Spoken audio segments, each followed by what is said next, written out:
So welcome students in Ritika mathematics class. So in last video we have covered the relation, introduction of relation, what is the relation, and there are some important terms. Now in this video we will cover, and yes, this is video for chapter 2 relation and function, and in this video we will cover some remarks point. It is applicable for all the relations, यानी कि सभी relations के लिए ये remarks point आपके applicable होंगे. So let's understand कि ये क्या पॉइंट्स हैं. So first point is if N A equal to P and N B equal to Q then N A cross B equal to P Q. Means if there is a set A, अगर A set के अंदर let there are 4 element 1 2 3 4 4 element अगर यहाँ पर हैं, and set B, and in set B there are 2 elements. So number of element in A set, that is a number of element in A set is 4 and number of element in B set is 2. तो their Cartesian product, यानी कि अगर हम इन दोनों set का Cartesian product find करेंगे, Cartesian product, then the number of element will be 4 into 2, that is 8. So this is the remarks point for this example, यानी कि इस तरीके से आप इसको समझ सकते हैं. जो भी number of elements A set में और जो भी number of element B set में होंगे, उनके कार्टेशियन प्रोडक्ट यानी कि उनके इंडिविजुअल आप जो नंबर ऑफ एलिमेंट्स का प्रोडक्ट देखेंगे तो वही आपको कार्टेशियन प्रोडक्ट्स में एलिमेंट आपको उतने ही आपको मिलेंगे. Now come to the second point. Let's erase इसको थोड़ा सा इरेज कर देते हैं. Now second point, if A and B are non empty set. अगर दो सेट आपके ए एंड बी दो सेट हैं और दोनों नॉन एम्प्टी हैं, यानी कि कुछ ना कुछ एलिमेंट उन दोनों सेट के अंदर है, यानी कि वो खाली यानी कि नल सेट नहीं है, कुछ ना कुछ एलिमेंट्स वहां पर हैं, तो इस केस में क्या होता है, such that either A or B is an infinite set.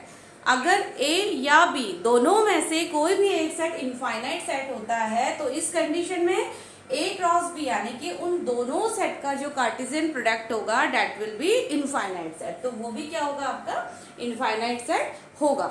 Now third point is two order pairs are equal.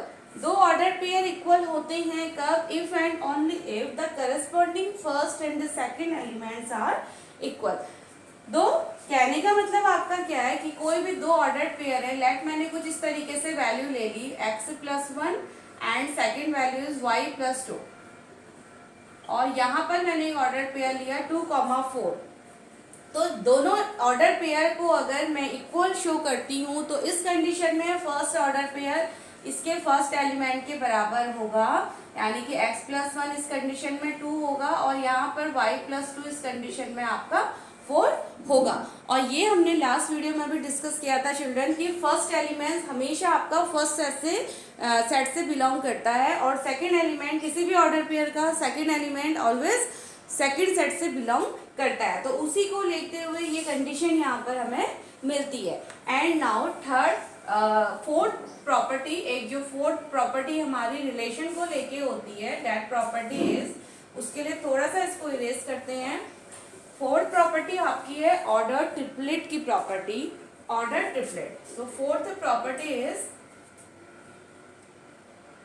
If A cross A are 3 set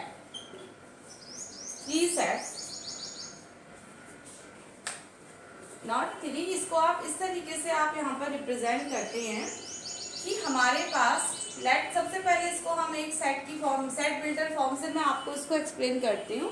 late A, B and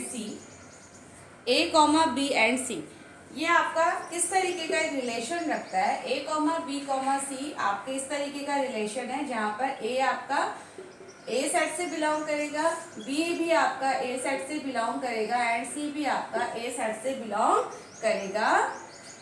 तो द कार्टेशियन प्रोडक्ट, अब यहाँ पर ऐसा अगर होता है तो the product of A cross A, अगर हम तीनों का प्रोडक्ट यानी कि तीनों सेट का प्रोडक्ट यहाँ पर क्या हो जाएगा, A क्रॉस A, तो that is the product of A cross A is called ordered triplet. So this is the fourth condition.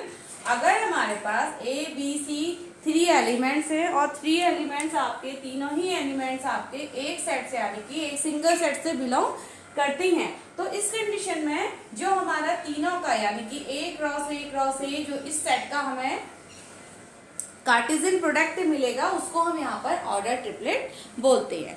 और इसको हम बहुत अच्छे से समझेंगे during the exercise question. So let's proceed toward the exercise 2.1.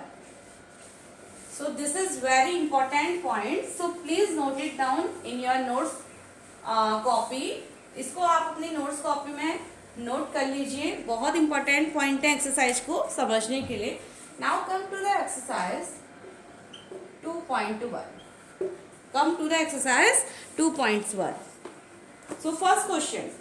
In this first question आपको दिया गया है if x plus 3 plus 1 comma y minus 2 comma 3 is equals to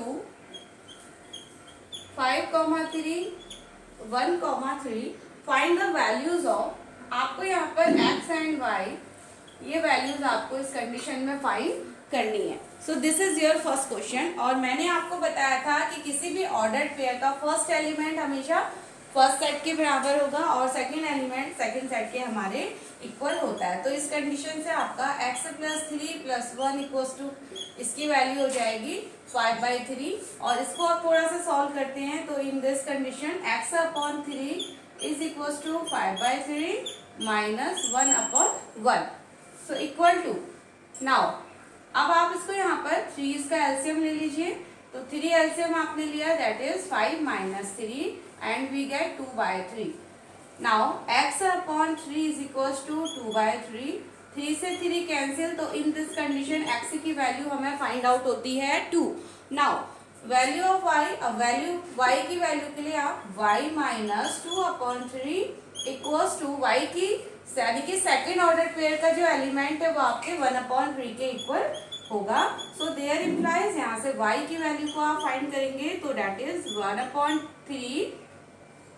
1/3 plus 2/3 and in this condition value is 3/3 that is 1। तो y की value हमें यहाँ पर मिलती है 1। अब आप इस वैल्यूज को यहाँ पुट करेंगे तो ये इक्वेशंस आपकी सेटिस्फाई हो रही होंगी। So this is the value of x and this is the value of y. So please note it down. Now come to the second question.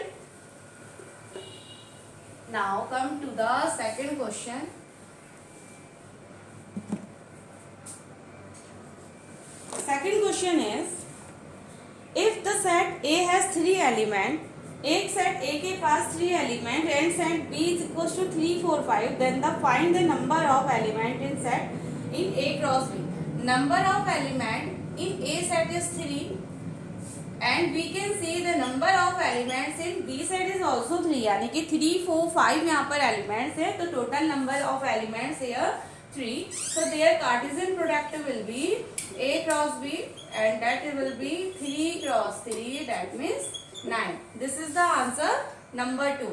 Now third part, if G equals to 7, G is a set, if G equals to 7, 8 and H equals to 5, 4, 2, तो आपको यहाँ पर दो चीजें find करनी है, G cross H and second is ये दो वैल्यूज हमें यहाँ पर फाइंड करनी है। So let's start G cross H यानी कि G और H का कार्टेशियन प्रोडक्ट। अब आप यहाँ पर कई बच्चे यहाँ पर कुछ मिस्टेक कर जाते हैं कि G क्रॉस H और S क्रॉस A की दोनों की वैल्यूज को आप इक्वल रख जाते हैं। आप तो ऐसा नहीं होता। G क्रॉस H मैंने आपको लास्ट वीडियो में बताया था कि G क्रॉस H और H क्रॉस G यानी कि अगर ऑर्डर रिवर्स हो जाते हैं तो एलिमेंट्स भी क्या हो जाते हैं, रिवर्स हो जाते हैं और वो आपस में इक्वल नहीं होते हैं। तो इसलिए हमें दोनों की यहाँ पर इंडिविजुअल वैल्यू फाइंड करनी है। Right children, now so G cross H is 7, 8 and cross 5,4,2। तो देखिए 7 को सबसे पहले हमारे ऑर्डर पेयर बनेंगे 7,5, then 7,4, then 7,2, then 8,5, 8,5, 8,4, 8,2. So this is the answer. This is the value of Cartesian product of G cross H, that is 7,4। हमने दोनों के साथ इसका मल्टीप्लाई किया और हमें ये आपके एलिमेंट यहाँ पर मिलते हैं। Now H cross G will, ये वैल्यूज को आप रिवर्स कर दें, that is 5,4,2 multiply 7,8. There implies, now there implies 5,7,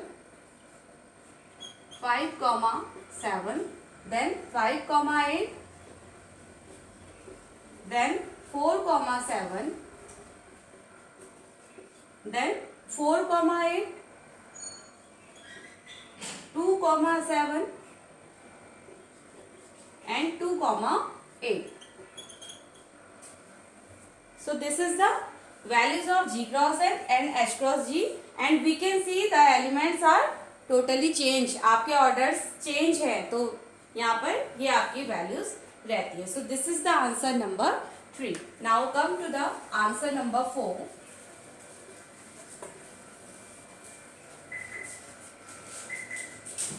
Answer number 4.